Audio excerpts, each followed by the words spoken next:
Hello everyone and welcome back into a brand new video. In today's tutorial guys, I'm going to show you how to use Copilot in Microsoft Forms.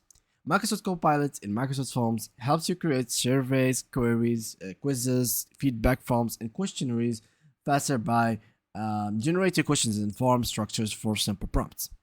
Instead of building forms manually, you can describe what you need and let Copilot create draft for you. So how does it work?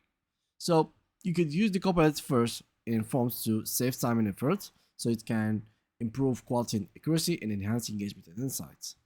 Now, how do we get started? First of all, to use Copilot in Forms, you need to have a Microsoft 365 account and Copilot license. In Forms, select to create a new form from scratch. Copilot will prompt you to describe what you want to create. You can provide a description in your own word or view prompt to help you get started. Then select Generate to submit your request. Copilot will start analyzing your prompt and suggest or draft with a title, questions, and answers related to your intent. Of course, you can refine it or add more details for Copilot to fine-tune the draft. Once you've finished creating the survey content, Copilot will also recommend related themes to pilot the visuals of your survey. And after that, you can easily distribute the survey using various options such as short URL, QR code, Outlook, Teams, or embedded link to collect responses from your audiences.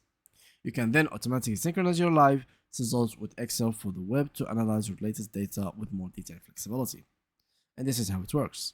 So this is the chatbot where you can let your users ask questions.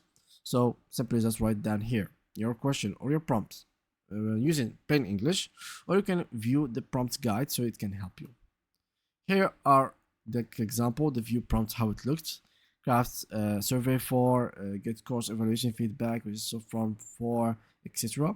Here are the results and how they should look like, and this is how you can either choose to keep it or to give more details so you can organize it more. And yeah, that's pretty much it guys. Thank you for watching. See you guys in the next upcoming video.